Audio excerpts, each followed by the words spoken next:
ಆಸ್ತಿ ವಿವಾದದಲ್ಲಿ ನಿಮ್ಮ ಹಕ್ಕುಗಳು ಯಾವುವು? ನಿಮ್ಮ ಪಾಲಿನ ಆಸ್ತಿಯನ್ನ ಯಾರಾದರೂ ನಿರಾಕರಿಸಿದ್ರೆ ಏನ್ ಮಾಡಬೇಕು?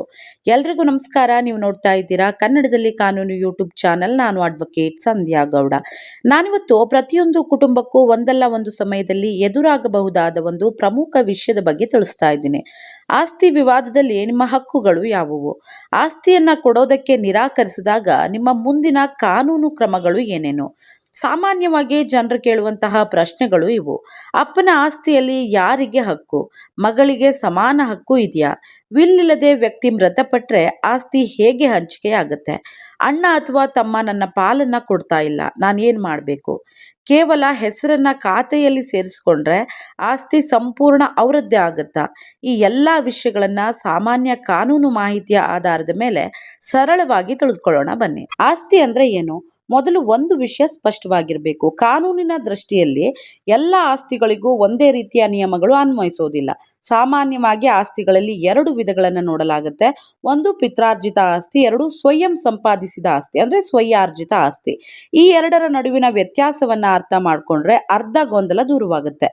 ಪಿತ್ರಾರ್ಜಿತ ಆಸ್ತಿ ಅಂದ್ರೆ ಪೂರ್ವಜರಿಂದ ಅಂದ್ರೆ ತಲೆಮಾರುಗಳಿಂದ ಬಂದಿರುವಂತಹ ಆಸ್ತಿಯನ್ನ ಸಾಮಾನ್ಯವಾಗಿ ಪಿತ್ರಾರ್ಜಿತ ಆಸ್ತಿ ಅಂತ ಕರೆಯಲಾಗುತ್ತೆ. ಇಂತಹ ಆಸ್ತಿಯಲ್ಲಿ ಅದಕ್ಕೆ ಸಂಬಂಧಿಸಿದ ಕಾನೂನುಗಳ ಪ್ರಕಾರ ಅರ್ಹ ವಾರಸುದಾರರಿಗೆ ಹಕ್ಕುಗಳು ಬರ್ತಾ ಹೋಗುತ್ತೆ. ಉದಾಹರಣೆಗೆ ಅಜ್ಜನ ಆಸ್ತಿ ತಂದೆಗೆ, ನಂತರ ಮಕ್ಕಳಿಗೆ, ಹೀಗೆ ತಲತಲಾಂತರದಿಂದ ಬಂದಿರುವಂತಹ ಆಸ್ತಿ ಕೂಡ ಮುಂದಿನ ತಲೆಮಾರುಗಳಿಗೆ ಹೋಗ್ತಾ ಹೋಗುತ್ತೆ. ಅಂದ್ರೆ ಅಜ್ಜನ ಆಸ್ತಿ ತಂದೆಗೆ ಬರುತ್ತೆ, ನಂತರ ಮಕ್ಕಳಿಗೆ ಬಂದಿರುವ ಸಂದರ್ಭದಲ್ಲಿ ಯಾವ ಕಾನೂನು ಅನ್ವಯಿಸುತ್ತದೆ ಮತ್ತು ವಾಸ್ತವಾಂಶಗಳು ಏನು ಎಂಬುದರ ಮೇಲೆ ಹಕ್ಕುಗಳ ಪ್ರಶ್ನೆ ನಿರ್ಧಾರವಾಗುತ್ತೆ. ಪ್ರತಿ ಪ್ರಕರಣವೂ ಕೂಡ ಒಂದೇ ರೀತಿ ಇರೋದಿಲ್ಲ. ಆದ್ದರಿಂದ ದಾಖಲೆಗಳು ಮತ್ತು ಕಾನೂನು ಸ್ಥಿತಿ ಎರಡನ್ನ ಕೂಡ ಪರಿಶೀಲಿಸೋದು ಅಗತ್ಯ ಆಗುತ್ತೆ.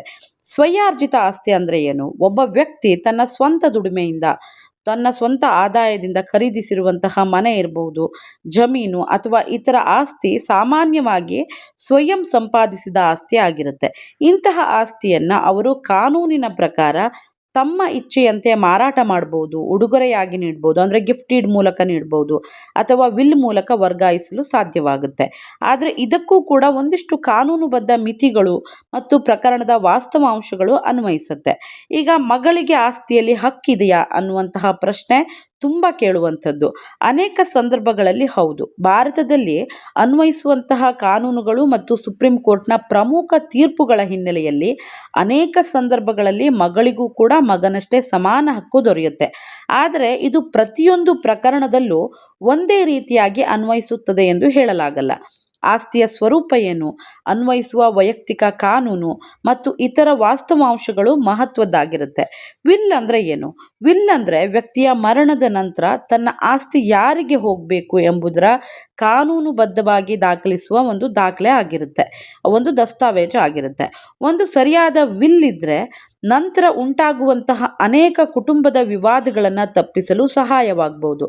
ಆದರೆ ವಿಲ್ನ ಮಾನ್ಯತೆ ಮತ್ತು ಅದರ ರಚನೆ ಮತ್ತು ಕಾನೂನುಬದ್ಧ ಅವಶ್ಯಕತೆಗಳ ಮೇಲೆ ಅವಲಂಬಿತವಾಗಿರುತ್ತೆ. ಒಬ್ಬ ವ್ಯಕ್ತಿ ವಿಲ್ ಮಾಡದೆ ಮೃತಪಟ್ಟರೆ ಅವರ ಆಸ್ತಿಗೆ ಸಂಬಂಧಿಸಿದಂತಹ ವಾರಸುದಾರಿಕೆ ಕಾನೂನುಗಳ ಪ್ರಕಾರ ಹಂಚಿಕೆಯಾಗುತ್ತೆ.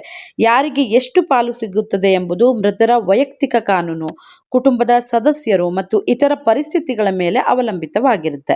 ನಿಮ್ಮ ಪಾಲನ್ನ ಕೊಡದೇ ಇದ್ರೆ ಏನ್ ಮಾಡಬೇಕು? ಮೊದಲ ಹೆಜ್ಜೆ ಶಾಂತಿಯುತವಾದಂತಹ ಮಾತುಕತೆ ಅಂದ್ರೆ ಕೂತು ಮಾತನಾಡಿ ಬಗೆಹರಿಸ್ಕೊಳ್ಬೇಕು. ಎರಡನೇ ಹೆಜ್ಜೆ ಆಸ್ತಿಯ ಎಲ್ಲಾ ದಾಖಲೆಗಳನ್ನ ಸಂಗ್ರಹಿಸ್ಕೊಳ್ಬೇಕು. ಮೂರನೇ ಹೆಜ್ಜೆ ಅರ್ಹ ವಕೀಲರ ಸಲಹೆಯನ್ನ ಪಡೆದುಕೊಳ್ಬೇಕು. ಅಗತ್ಯವಿದ್ರೆ ನಿಮ್ಮ ಪ್ರಕರಣಕ್ಕೆ ಅನುಗುಣವಾಗಿ ಸೂಕ್ತ ನ್ಯಾಯಾಲಯದಲ್ಲಿ ಪಾರ್ಟಿಷನ್ ಸೂಟ್ ಅಥವಾ ಇತರ ಕಾನೂನು ಪರಿಹಾರಕ್ಕಾಗಿ ಕ್ರಮವನ್ನ ಕೈಗೊಳ್ಳಬಹುದು.